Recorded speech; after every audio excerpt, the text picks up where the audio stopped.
Hello, my name is Charwin and I'm a Pinoy nurse here in the UK. Now for today's video, we will be talking about controlled drugs and how they immediately affect us as nurses preparing and administering and destroying these drugs and how we will keep ourselves away. Now if you want to check out our videos related to nursing here in the UK, go ahead and click on the e-card right here and it will take you to a playlist of my previous videos. Now, like I said earlier, in this video we will be talking about controlled drugs. Why exactly am I making this video and why should you watch it?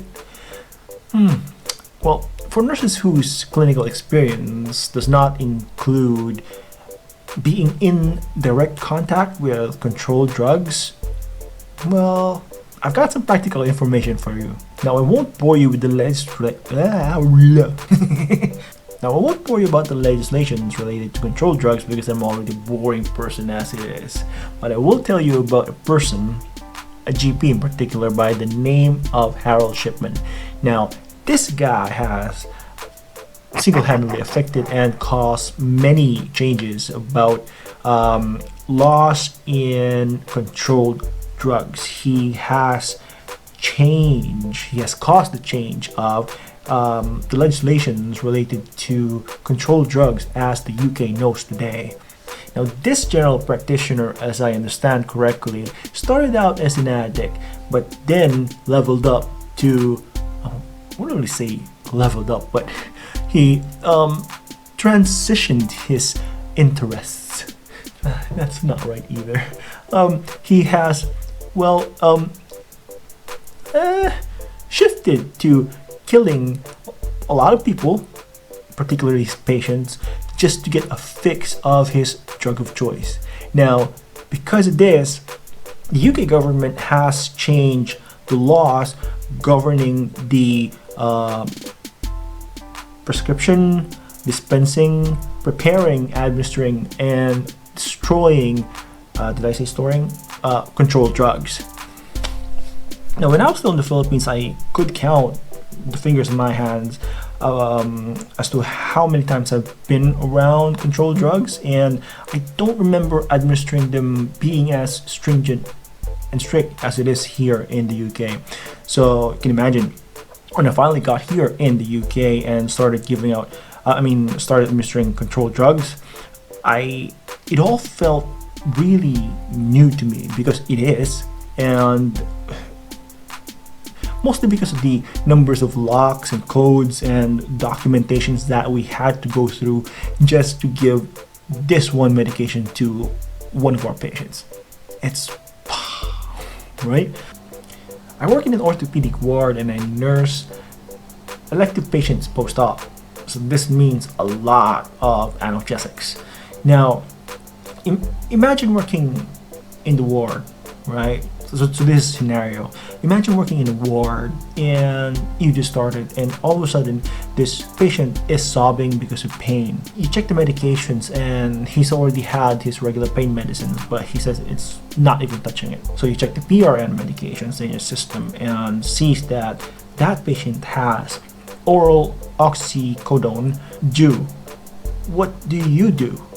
Do you just go take the oxycodone and give to the patient? No. Remember that guy who killed a lot of his patients, more than 100 at least? This is his doing. He practically triggered the birth of these legislations requiring healthcare professionals to be witness in preparing, administering, destroying, stocking, whatever it is that's related to controlled drugs. So we now need another qualified person, an authorized person to witness or countersign anything that's related to these controlled drugs. Yeah, this can be a bit of nuisance, especially when the ward is very busy.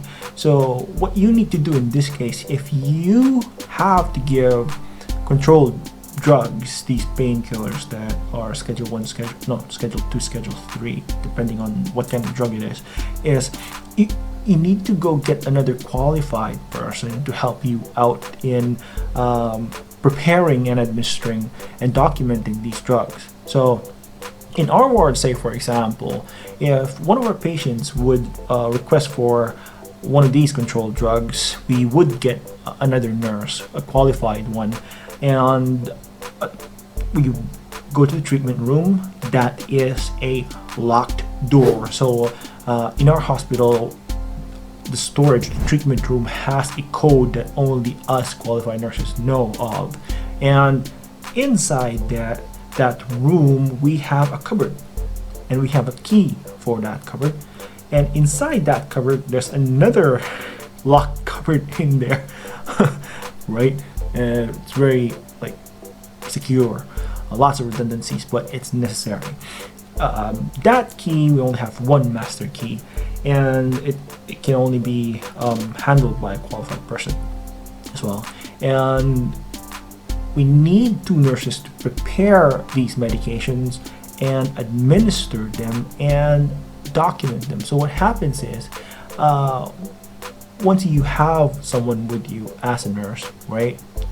Once you have someone with you, you prepare the medications, you take the medicine, you do all the necessary checks, and then you document the date and the time, the name of the person, the dose needed, and the remaining medication. Okay, so say for example, that's a bottle liquid. You check the measurement and document how much is left. If it's a tablet, you count the tablet and document how much is left and how much you're giving. Now, once that's done, you make sure everything's locked, you make sure everything's documented. You go back to your patient then with the other person and check, confirm that you have the correct patient and does not have any allergies or not allergic to whatever you're giving, that is. Once that's confirmed, you make sure that that patient is indeed taking that medicine. After that, you can document in your system that you've given a controlled drug to that patient. So that's the process for us in our trust on giving controlled drugs. So there are a few things that you need to remember in regards to controlled drugs. I've already told you about having another qualified person with you whenever you're preparing or administering or documenting that you've given these drugs. Another one is that these controlled drugs need to be in a secure room, something that's locked, something that has a code no other people has access to, unauthorized personnel basically. And in this room, there needs to be a locked cupboard that is securely attached to the wall, that is not accessible from the outside or cannot be detached from the outside. Others would also require another locked cupboard or compartment inside the cupboard, so that's one locked cupboard and another one inside it. So yeah, redundancies, just to be sure it's secure, especially if there are other things inside that locked cupboard.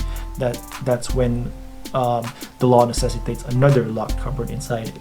And there also needs to be a book, a log book, where you can document the controlled drugs that you have in there, what you have administered, how much is left, expired, how much you've destroyed, how much you received from the pharmacy, things like that. And it needs to be locked inside the cupboard as well, so that it does not get tampered with. Another redundancy, or not really a redundancy, but a necessity, just to make sure everything checks out.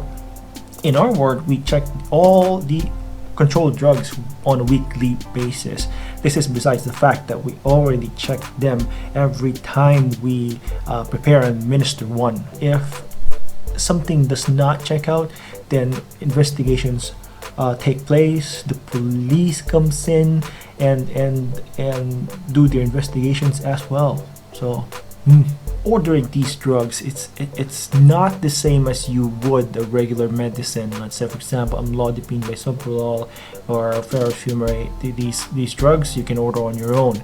But when it comes to these controlled drugs, you have or we have a special form that only certain people have access to and are allowed to do as well. When we receive controlled drugs from the pharmacy, we need to have two people to log that in the logbook and keep that in the storage cupboard. Make sure that everything is added up.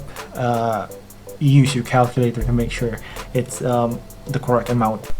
Okay, let me explain this. Now, regarding the controlled drugs, there are 5 categories, right? Schedule 1, 2, 3, 4, and 5. Schedule 1, these are not usually used as medications. So our medications usually come from schedules 2 and 3. As the number goes on, the government becomes less strict with their control over these drugs. So schedule 1 would be the most controlled. They have the strictest control over this. Schedule 5, on the other hand, less control, they're less strict, so you can keep them on a locked cupboard, but you can dispense them as long as you're a trained nurse. You can dispense them alone. You don't need to have a witness with you. Now with schedule 2 and 3, we have some of the most common medicines in our ward include, now in schedule 2 we have morphine, which can also be a schedule 5 depending on the content of the morphine. We have oxycodone, we have fentanyl, if I'm not mistaken, buprenorphine, and dihydrocodone, which can also be a schedule 5, again depending on the active ingredient. Schedule 3, we've got, if I'm not mistaken, tramadol, midazolam, I think, and temazepam. Now, as a trained nurse, when you come into the UK, you need to make sure that you are careful in preparing, administering, and destroying these drugs or anything related to these drugs. You need to be very careful with that because they are very strict. So that is all we have for today. And if you do want to see videos regarding nursing here in the UK, please go ahead and visit and subscribe to my channel, Charwin Belisario, and you make sure that you hit that notification button as well so that you get updated whenever I upload new videos. Now once again, this has been Charwin, Pinoy nurse here in the UK.